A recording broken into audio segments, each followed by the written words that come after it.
Terbongkar duduk perkara Ketua DPC Gerindra Semarang diduga melakukan pemukulan kader PDIP pada 8 September itu justru berujung copot jabatan. Lokasi pemukulan diketahui terjadi di Jalan Cumi-Cumi 4, Kelurahan Bandar Harjo, Kota Semarang, Jawa Tengah. Sebagaimana diketahui, aksi dugaan pemukulan Ketua DPC Partai Gerindra Kota Semarang Joko Santoso kepada kader PDIP Suparjianto berbuntut panjang. Belakangan terungkap ternyata duduk perkara masalah ini karena pemasangan bendera partai. Di sisi Joko Santoso, ia menjelaskan awalnya dirinya tak mempersalahkan pemasangan bendera PDIP di wilayah kampungnya RW 4 Bandar Harjo, Kota Semarang. Bahkan sejak 5 bulan yang lalu, ia memaklumi pemasangan bendera tersebut. Namun baru-baru ini pemasangan bendera justru dilakukan kembali oleh tim dari Suparjianto di RT tempat rumah Joko Santoso berada. Bendera itu bukan lagi dipasang di wilayah melainkan juga di tingkat RT. Dan hal itulah yang membuat Joko kesal lantaran bendera tersebut hanya dipasang di RT tempat rumahnya berada. Tidak seperti awalnya yang terpasang di semua lingkungan RW.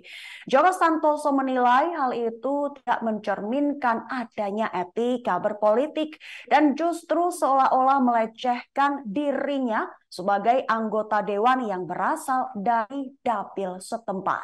Joko mengaku sudah mencoba mengklarifikasi masalah tersebut ke elit PDIP di tingkat Kota Semarang, mulai dari ketua, sekretaris, dan bendahara. Namun jika memang dirinya harus mendapatkan sanksi, maka ia akan menerimanya. Demikian dirinya juga berencana untuk melakukan hal yang sama, yaitu melaporkan balik dengan tuduhan pencemaran nama baik dan pelaporan palsu. Sementara itu, di sisi Ketua DPC PDIP Semarang, Hendrar Prihadi menjelaskan pemukulan benar terjadi secara spontan. Sehingga pihaknya langsung melaporkan hal itu kepada Ketua DPD PDIP Jawa Tengah, Bambang Wuryantoro atau Bambang Pacul, dan Sekjen PDIP Hasto Kristianto. Kini kasus itu tengah diproses hukum. Dan baru imbas dari kejadian tersebut, Joko Santoso dicopot dari jabatannya.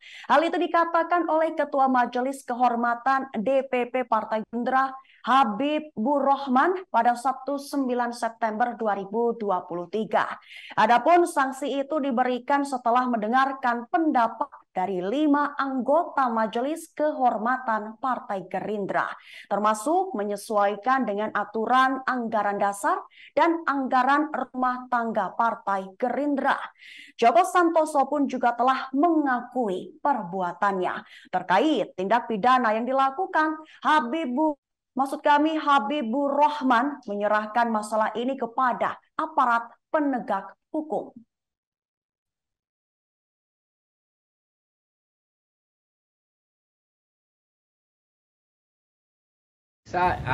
Tim verifikasi, tim investigasi yang saat ini ada di Semarang.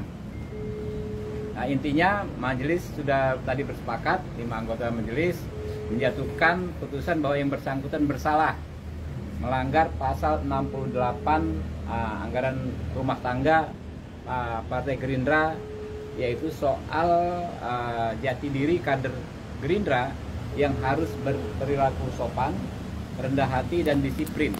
Jadi beliau tadi dalam pengakuannya mendatangi rumah kader PDIP, masuk ya, kemudian juga membentak-bentak, diakui sendiri. Nah, itu sudah cukup bagi kami untuk menjatuhkan putusan bahwa yang bersangkutan bersalah dan diberikan sanksi cukup berat, diberhentikan sebagai Ketua DPC Partai Gerindra Kota Semarang. Nah, itu terkait persoalan tuduhan penganiayaan ya. Terima kasih sudah nonton.